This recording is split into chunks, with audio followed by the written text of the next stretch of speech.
Hey guys, so we have a Supra here today. It's basically the new Supra, and it's based off the current generation of BMW Z4. This is a 2-liter version, and it has the B48 engine. So the customer came in and he wants to have better acceleration and also top-end power. So let's see what we can do for it.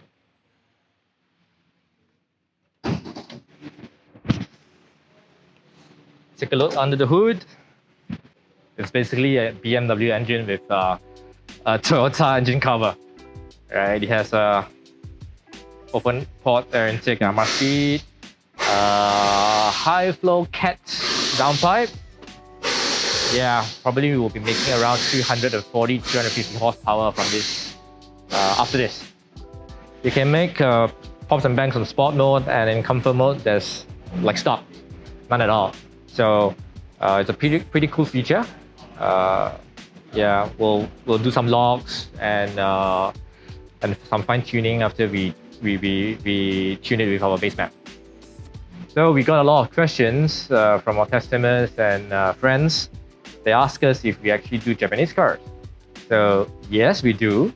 And nowadays, a lot of Japanese cars actually share the same platform or engine that is built by European car makers. For example, this Toyota Supra A90, it has the same engine as the BMW G20 330i with the B48 engine.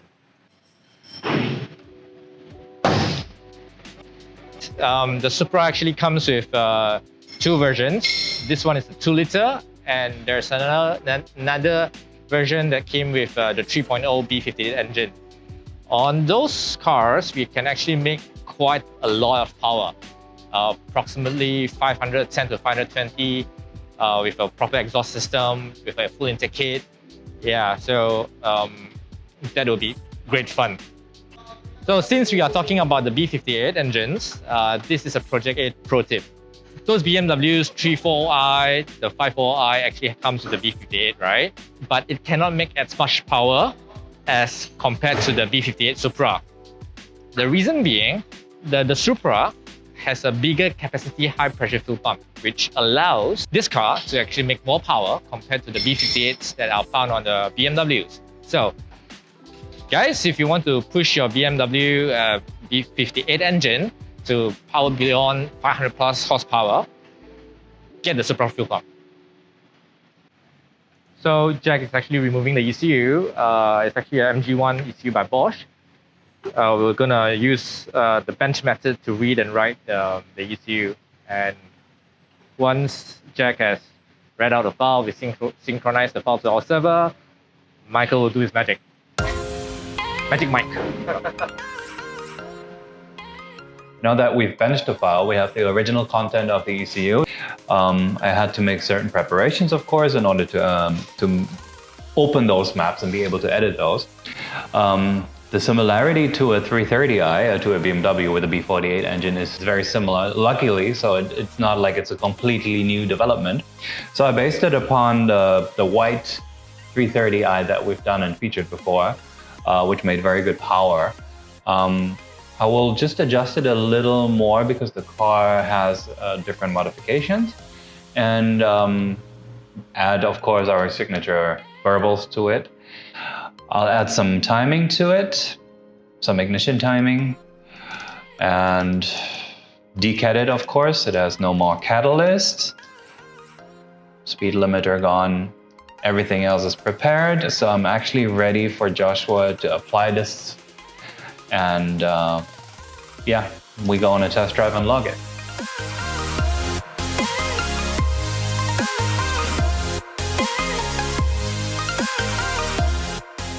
So we just, Mike just done the file, we flashed it already. So now we're gonna go for a test drive and a logging session.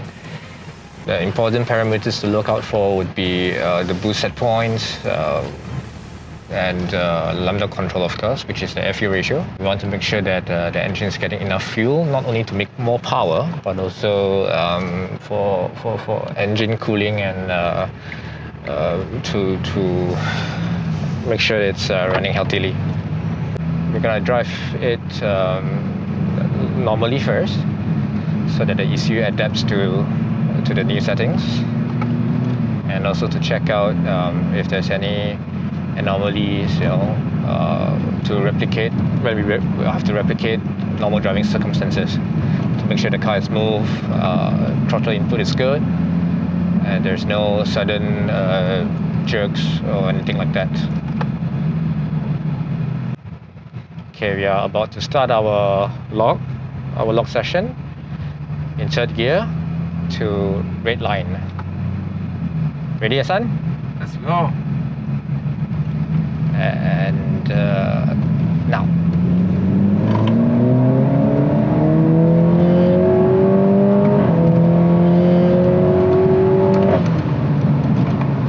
That's 140. Jesus. It's not bad for a 2 liter, yeah? So now we're done with the logs. We're heading back to check it out if everything is as specified by our tune.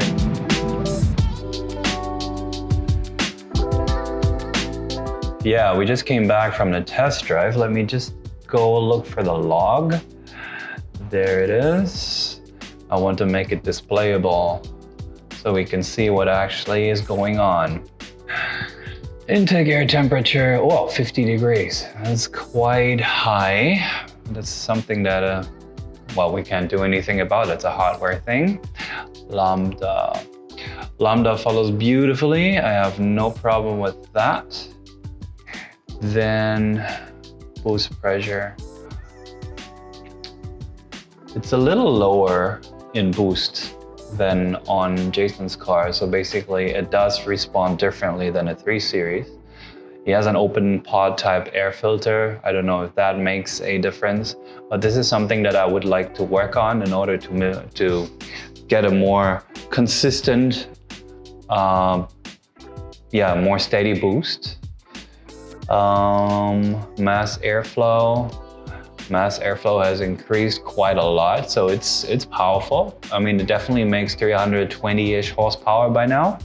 I mean, other than that, it looks very healthy. It looks very good. So I want to make changes for us to keep more consistent boost. And all the pops were a little too loud, so I want to try to make that a little less and also make them available only in sport mode for the owner to actually be able to select that. So let's get to it. Again, and we're back for another test drive. Yep. So the first test drive, we did the logs, and we see that there's actually more rooms for improvement. So Michael did some amendments to the boost settings particularly. So let's test it out. So what will be different with this new boost settings? More power, especially at the top range, high RPMs. You want to keep the boost and not letting the boost drop too much. Ready? Tell me when. Let's go. And now.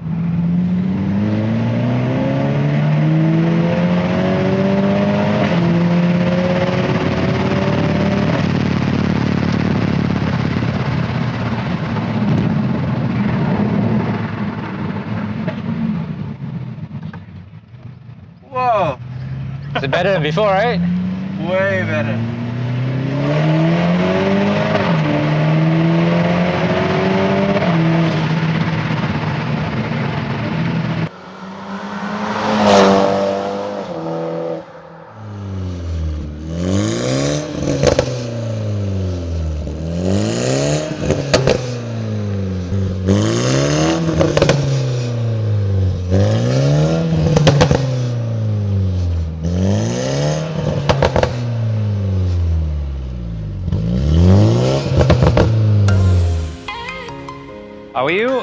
Are you going out for another one?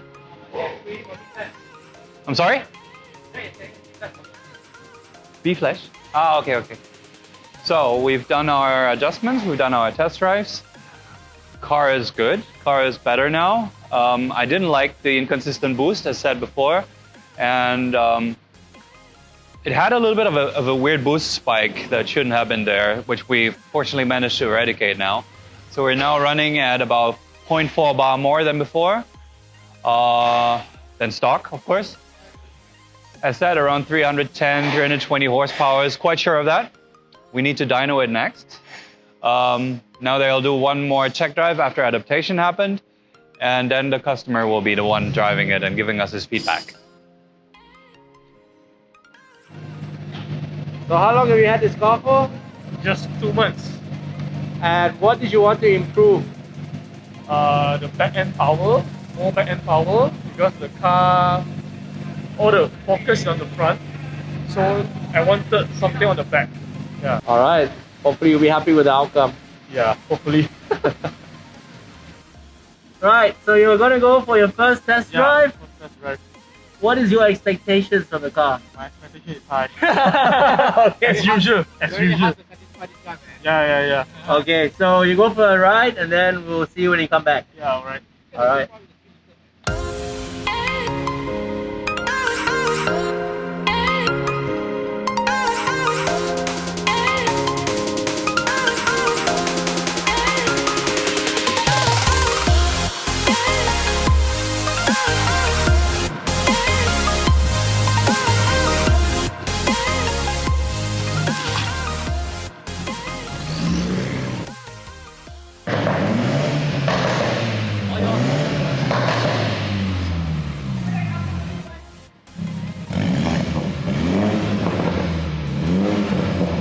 Hi.